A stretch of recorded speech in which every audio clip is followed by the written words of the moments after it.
Around 40 million people in the US are following either keto or intermittent fasting.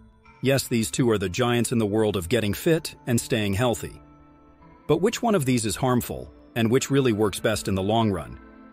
We're here to answer that for you. At Shape Squad, we're all about breaking down the facts simply and clearly. We'll compare keto and intermittent fasting in detail, looking at how they help with health, wellness, and losing weight. We promise to keep things easy for you to understand. No complicated words, just the facts and information you need. So, stay with us as we dive into this exciting, comprehensive comparison and find out the perfect diet and fitness solution for you. This is Shape Squad, your trusted partner in nutritional wellness and fitness. Let's start with the keto diet overview. The ketogenic diet, also called a ketosis diet or keto for short, is a way of eating that mimics the effects of fasting. During fasting, body fat is metabolized, which makes ketones that the body uses for fuel rather than glucose from food. In an attempt to force the body to use ketones for energy on a ketosis eating plan without fasting, dietary fat replaces carbs in the diet. Thus, the keto diet is very high in dietary fat, typically 70 to 80% of your total calories, while very low in carbs, less than 5%. This low-carb intake eliminates refined grains and sweets from the diet, along with many vegetables, fruits, beans, lentils, and whole grains. Without carbohydrates to use for energy, your body is forced to use fat to produce ketones as the primary energy source. On a ketosis diet, the primary source of fat used to produce ketones is from the fat you eat, not body fat as occurs in fasting. Many assume that protein consumption is unlimited when following a ketogenic diet. But since the body converts extra protein to glucose to use for energy, only moderate amounts of protein, about 15 to 20% of total calories, can be eaten to keep your body burning ketones for energy. There is an issue here, as there are some valuable nutrients lacking in a keto diet. Avoiding a variety of fruits, vegetables, beans, lentils, whole grains, and specific dairy products, like yogurt without added sugar, that contain good carbs has significant health impacts over the long term, such as suppressed immunity, poor gut and bone health, risk of dehydration, and many more. The scientific research is full of studies pointing to the importance of eating half of your food in fruits and vegetables to decrease the risk of disease, boost your immune system, and even help preserve your thinking and memory skills. With limited fruit and vegetables, whole grains, and legumes, people miss out on fiber, specific vitamins, minerals, and phytochemicals that only come in these foods and that are essential for gut health. Not only do these foods feed the good bacteria in your gut to improve your microbiome, but constipation commonly results without these valuable carbohydrate foods in your diet. Important electrolytes, such as sodium, magnesium, and potassium, are found in fruits, beans, starchy vegetables, and yogurt, which are restricted on a ketosis eating plan. In addition, ketosis causes you to urinate more and lose valuable electrolytes. It's no wonder the body is oftentimes low in electrolytes and subject to dehydration when following a ketogenic diet. Besides dehydration and lightheadedness, keto dieters are prone to kidney injury and kidney stones. Electrolytes are critical for the heart to beat correctly, so ketosis dieters may be at risk for cardiac arrhythmia too. Since ketones produced during the breakdown of fat are acidic, the blood becomes acidic, and the body compensates by pulling minerals from bones. Over time, calcium loss can lead to increased fractures, low bone density, and osteoporosis. Now, before discussing the sustainability profile of the keto diet, let's have a look at the working and science behind intermittent fasting. Intermittent fasting is a popular weight loss method where no food or caloric drink is ingested for an extended window of time. Various fasting approaches exist, but more human studies have helped researchers hone in on the more effective and sustainable way to undertake this type of weight loss plan. Overnight fasting, in sync with your internal clock and light and dark cycles, is called early time-restricted feeding, ETRF, or prolonged nightly fasting.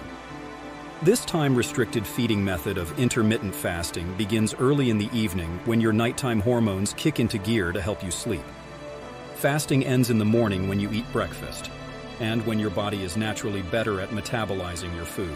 Intermittent fasting starting early in the evening rather than later in the morning may reduce daily hunger cravings and burn more fat during the night. Fasting triggers the body to burn its stored fat, which produces ketones for energy and results in weight loss. Your body can make this switch from using glucose for energy to burning body fat stores to produce ketones after just 8 to 12 hours of fasting.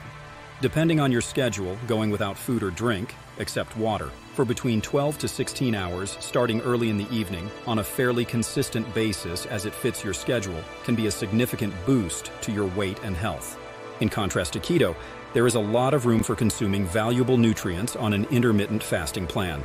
When following an intermittent fasting plan, you have the opportunity to eat foods packed with nutrients, including a variety of fruits, vegetables, whole grains, and low-sugar yogurt that can improve your health. In fact, replacing processed foods with whole foods like fruits, vegetables, legumes, whole grains, and water on an overnight intermittent fasting plan will help you lose even more weight and feel more satisfied than fasting alone. You are not restricting any of these foods as you would be when following the ketosis plan. So, now that we have got a good insight of what both these methods are about, in order to find out which diet plan and method is the best for the long run, let's explore the hurdles and sustainability aspect with keto and intermittent fasting, respectively. Firstly, keto diet obstacles. While your body adjusts to burning fat rather than carbs, the transition is often uncomfortable. Referred to as a keto flu, many people experience symptoms such as headaches, fatigue, nausea, irritability, hunger, and brain fog lasting about a week. These unpleasant conditions do gradually decrease as your body gets used to converting ketones into energy. But during that time, it's harder to be productive, function at work, and to exercise. Talking about the ketosis adherence and sustainability. The rules on the ketosis plan are so rigid for your body to be able to convert to burning ketones for energy that it's easy to throw in the towel with one slip up.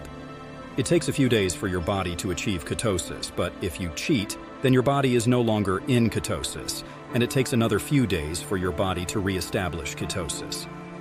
This diet is difficult to adhere to, so it's not surprising that the U.S. News World Report's review of 2018 Dietz rated the ketogenic diet in the last place as a sustainable means to weight loss. Because of the keto diet's challenging nature, low adherence rates result. Quitting the diet can lead to binge eating to satisfy food deprivation, which can result in weight gain. And now, the hurdles and sustainability profile of intermittent fasting. While following an overnight fasting plan, your body naturally shifts to burning fat during the night, especially if food hasn't been consumed in the evening. Your body doesn't need to adjust to using an alternative fuel source to function during the day, as it does during ketosis. In fact, eating more produce and healthy whole grains gives you more energy to exercise and feel great instead of eating a higher fat, processed food that can make you feel lethargic. The shift to eating more in the morning on the fasting plan instead of the evening may be a challenge for some. Many traditional non-breakfast eaters tend to eat in the evening, but find they become hungrier in the morning when they are not eating in the evening. There is some leeway on fasting times to help with the adjustment of eating more in the morning and ending intake earlier in the evening. You don't need to eat breakfast right after you wake up, for instance. Eating breakfast 2 to 3 hours after you wake up is a way to ease into this extended overnight fasting plan. The earlier you stop eating at night, the earlier you will want food in the morning. Your body will adjust, but it may take some time to become comfortable with these eating times. According to scientific research, eating early in the day may help you alleviate hunger later in the day. Also, eating enough protein, somewhere between 30 to 40 grams in the morning, appears to help curb your cravings to eat less healthy food in the evening. You can make this overnight fasting eating plan easier by selecting food and beverage choices that work with your body and your lifestyle. And now, it's time to reveal the winner. After careful consideration and analysis, the winner between the keto diet and overnight intermittent fasting for effective weight loss and long-term health is clear: overnight intermittent fasting. This approach, which begins early in the evening and is paired with a healthy breakfast, promotes positive eating habits and avoids the pitfalls of restrictive dieting. It's a practical method, fitting seamlessly into daily life as it coincides with natural sleep patterns and offers flexibility. Unlike the keto diet, which tends to be short-term and can lead to inconsistent weight loss and potentially greater body fat over time, overnight intermittent fasting supports a balanced, unprocessed diet. This method allows for a satisfying diet, helping to curb cravings and maintain a healthier lifestyle. Crucially, it does not limit or ban whole foods. offering a significant advantage for sustained weight maintenance and improved health. Therefore, overnight intermittent fasting stands out as the superior choice. Well, what you make out of this all? Do tell your opinion and experiences in the comments. We'll be digging more into this topic in the coming days, so do subscribe to Shape Squad to be informed about the vital info and knowledge about your health and wellness. Hit the like button if you found this video helpful. And do not forget to share it with your friends as well. Shape Squad will be back really soon with another great health and wellness video for you guys. Thanks for watching.